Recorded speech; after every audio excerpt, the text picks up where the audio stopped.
Studios, we're getting ready for Rugby Tonight. Well, we do have time to join you on Facebook Live and Periscope ahead of tonight's show. Don't forget, we're on at 8 p.m. on BT Sport 2. So the Six Nations is all done and dusted, and we've got the run-in in the Premiership, of course, and of course we've got the quarter-finals of the Champions Cup and the Challenge Cup and Lions selection. All good fodder for Brian O'Driscoll, who's with us on the show tonight. How are you? Are you going to change for the show? No. Are you puppeteering later? I've been moving props around all afternoon. So. That's right. How are you? I'm good. Yeah. I'm looking forward to your questions. Yeah, well, they're not my questions, although I can add some if I want, but these are very good ones. This is from Tim Robbins. I don't know if it's the Tim Robbins. Based on current form in the Premiership and Pro 12, who would be your wildcard pick for the Lions? Bolters, I guess, from those leagues. Yeah, I don't actually think there are going to be any major bolters. I think anyone that's travelling has already, their name has been thrown in the discussion. So I fancy, people are talking about, people like Gary Ringrose as potential. I think the likes of those players will probably just miss out. Warren Gatland has gone with players, he's gone with a coaching staff that he's comfortable with, similar to last time round. I think he's going to go with a very similar group of players. I think you're going to see a lot of repeat tourists. Obviously, some guys, that were still in school back when the last tour was going on, but the likes of the Vunipolas, Cruz, they're going to feature. But I think you're going to look back on huge numbers of guys, as your mum calls you. Actually, oh no, definitely, it's not your mum. I can't talk now. We're on Facebook Live. Speak to you later. But so I don't think there's going to be that many bolters. I'm sorry, I haven't answered the question that you were hoping, but that's just the reality of it. I was still wondering why your wife was ringing me. Actually, it's an interesting... This is live, right? Facebook Live. It's an interesting line story. Because there aren't so many positions really bolted down. A lot of them are up for grabs, right? Yeah, I agree. I think you look at the competitiveness of that back row. It's impossible to pick 7 with maybe 8. To go from the 4 nations. I think there's a couple of positions that were a little bit weaker. I think there isn't the same strength as other years at hooker. I think there's still plenty to play for on the wings. I think I'm sure Warren Gatland has a fair idea who's going to be in his back 3, but I don't think it's easy to pick and choose because there haven't been that many standout performers over the course of the last couple of months throughout the Six Nations. George North back in a bit of form. You'd have to imagine he's going to travel. Stuart Hogg back at full back. But if you are looking at Bolter, and Austin said it on the show last week, I think Solomona is an outside bet. I think the type of game he brings, he's strong, powerful, physical, attritional game is going to be needed down there.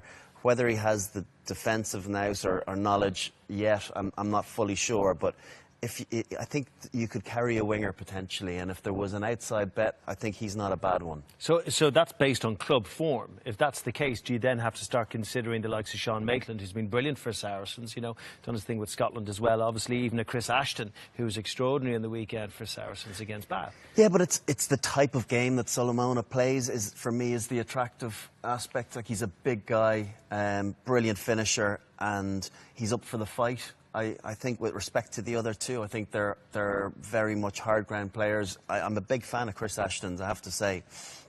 I think he picks up an awful lot of really clever tries from the amount of lines, the clever lines that he runs, because he'll do that time and time again without actually getting the pass.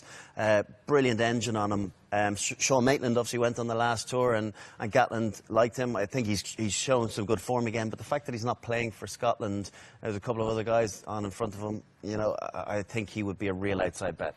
Michael Harrison, you've kind of answered this, I think, with Gary Ringrose, but he's asking, do you think Peter O'Mahony and Gary Ringrose should go on the Lions tour? Not will they, should they? No, I don't think should they. I think I wouldn't be shocked if either of them did, shocked, but I don't think either of them will. I think Peter O'Mahony has obviously had a huge game against England, but he essentially hasn't been playing for the national team. Would he do a brilliant job in the midweek team? That's what a lot of people are talking about. You've got to still pick guys that are capable, or you feel are really within the test reckoning. And do you look at Pete, when you look at the strength of the back rows, I'm not sure he quite features in that with the best of them. It'll be interesting to see what happens. I think one player gets picked between Sean O'Brien, Stander and Peter O'Mahony. I don't feel it's likely to be Pete. And it would be some shock if they left Stander out. But Sean O'Brien played 7 in the third test in 2013, played very well. Warren Gatland likes him. Andy Farrell really likes him. So don't be shocked if you see Sean O'Brien on the squad. Even though he hasn't been playing the best rugby of his career. It is amazing we're debating the quality of some of these players, whether they should go or not. I'm just thinking, though, about Peter O'Mahony and how he dealt with Maro Itoje, the biggest star of the English pack at the moment, and how he dealt with them in that final game in the Six Nations. I mean, he cancelled them out, certainly at line-out time. Yeah, he's absolutely a brilliant asset at line-out time. He's one of the quickest. I remember listening to or talking to Paul O'Connell about it. He's one of the quickest from a reaction point of view at 2 in the line out. When you're trying to guarantee yourself possession with a flat ball at 2, there's no one like Peter O'Mahony to contest there and disrupt ball.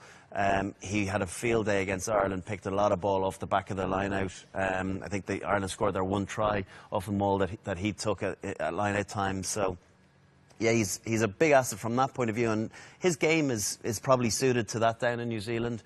But again, like I said, there's the strength and depth at 6 and 8 and 7 is remarkable, and one of the key areas, one of the key battlegrounds that Lions will have to have the impetus, and I just don't know if he quite squeezes in. This question comes from Mark L, but it could well come from Austin Healy. I don't know if he's using his name.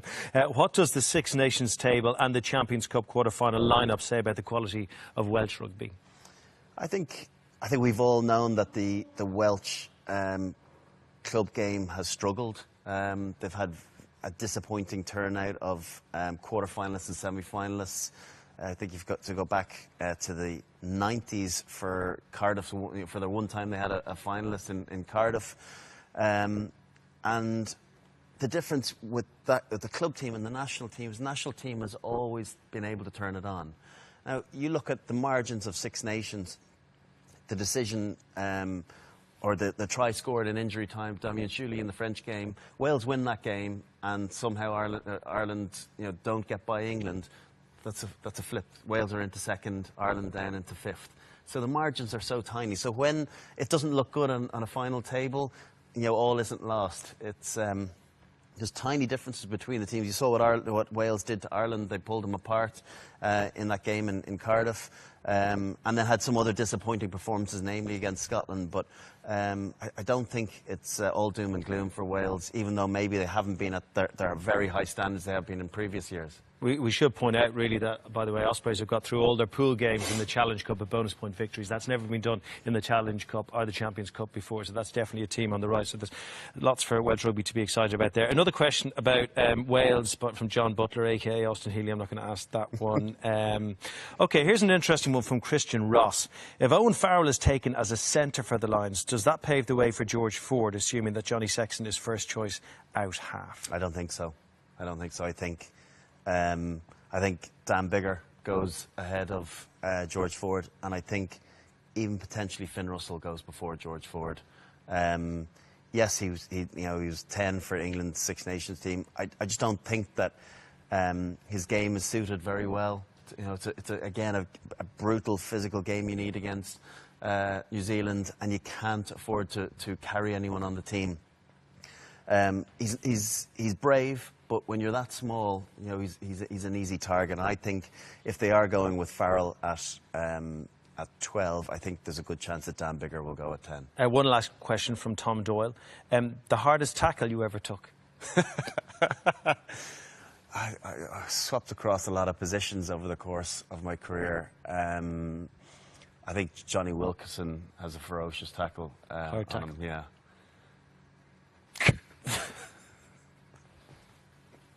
Don't forget to join us for Rugby Tonight at 8 p.m. tonight.